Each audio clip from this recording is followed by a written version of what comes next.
کیونکہ جو خبریں افغانستان سے موصول ہو رہی ہے وہ ان خبروں میں بڑی صداقت ہیں۔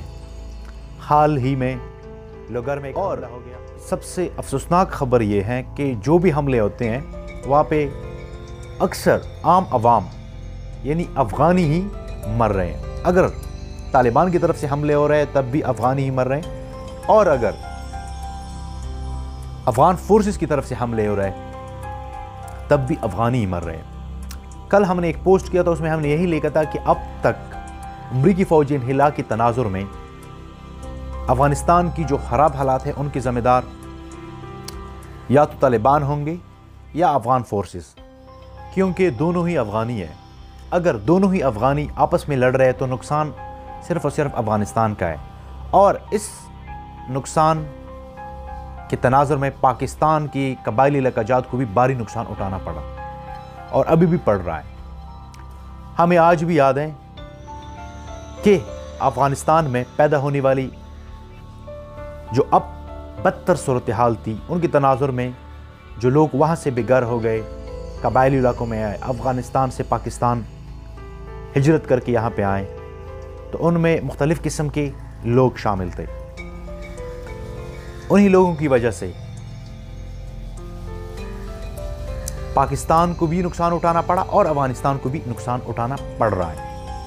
میں یہ کہنے کی کوشش ہرگز نہیں کر رہا ہوں کہ افغانستان کے لوگ یہاں پہ بدامنی کے سبب بنے، نہیں، افغانستان میں جنگ کی وجہ سے یہ علاقے بدامنی کے سبب بنے، کیونکہ وہاں پہ جنگ تھی، اور ضروری بات ہے جن علاقوں میں جنگ ہو وہاں پہ تو نہ صحت کا نظام درست ہوتا ہے، نہ تعلیم کا نظام، اور نہ ہی باقی جو ملکوں کے امن کی صورتحال کا نظام ہوتا ہے وہی۔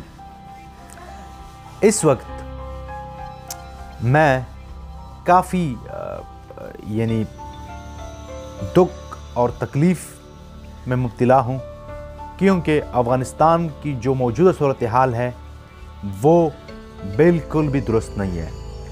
فوجی انخلا یہاں سے جا رہے ہیں افغانستان میں، اور اب تک وہاں پہ جو حملے ہو رہے ہیں، کل ہی ایک نیوز اینکر جو کہ ایک جوان لڑکا تھا ان کو شہید کیا گیا۔ اس کے علاوہ افغان فورسز نے ایک بمباری کی، وہاں پہ بچوں کو مار دیا گیا۔ وہ ویڈیو میرے ہاتھ لگی ہے، لیکن وہ جو ویڈیو میرے ہاتھ جو لگی ہے وہ ویڈیو میں اس ولاگ میں آپ لوگوں کے ساتھ شیئر نہیں کر سکتا ہوں۔ لیکن اس وقت جو ذمہ داری بنتی ہے وہ افغان طالبان کی بھی بہت زیادہ ذمہ داری بنتی ہے، کیونکہ سب سے کریٹیکل سٹیک ہولڈر اس وقت افغانستان میں افغان طالبان ہی ہے۔ اور دوسرے نمبر پر جو ذمہ داری بنتی ہے وہ اشرف غنی کی حکومت ہے، کیونکہ اگر یہ مسئلہ اس طرح حل نہ کیا گیا تو خدا نہ کرے کہ یہ جنگ کسی تیسری جنگ کا میدان نہ بن جائے۔ ہمیشہ سے افغانستان میں ان لوگوں نے تیسری قوتوں نے فائدہ اٹھایا ہے، یہ آپس میں لڑ رہے تھے اور فائدہ کسی دوسری نے اٹھایا۔ پہلے رشیا نے فائدہ اٹھایا، پھر امریکہ نے۔ تقریباً 3 نسلوں سے افغانستان میں یہ جنگ چھڑ رہی ہے، لیکن اب تک اس کا کوئی پورا آسان حل نہیں ہے۔ نہ طالبان اپنی طاقت کو پیچھے ہٹنے کے لیے تیار ہے، نہ اس وقت افغان فورسز اپنی طاقت کو پیچھے ہٹنے کے لیے تیار ہے۔ اور پاکستان کا جو کردار ہے اس پہ وہ یہ ہے کہ بالکل دنیا تو یہ سمجھتی ہے کہ پاکستان کا طالبان پر اثر و رسوخ ہے، اور ہر کوئی سوچ سمجھ اور فکر والا شخص بھی یہی بات سمجھ سکتا ہے، اور میں بھی یہ بات سمجھ سکتا ہوں کہ بالکل پاکستان کا طالبان پر اثر و رسوخ ہوں گے، لیکن اتنی بھی اثر و رسوخ نہیں ہے جتنی دنیا سمجھتی ہے، جتنے طالبان کے علاوہ وہاں پہ جو افغانی فورسز ہیں وہ سمجھتے ہیں۔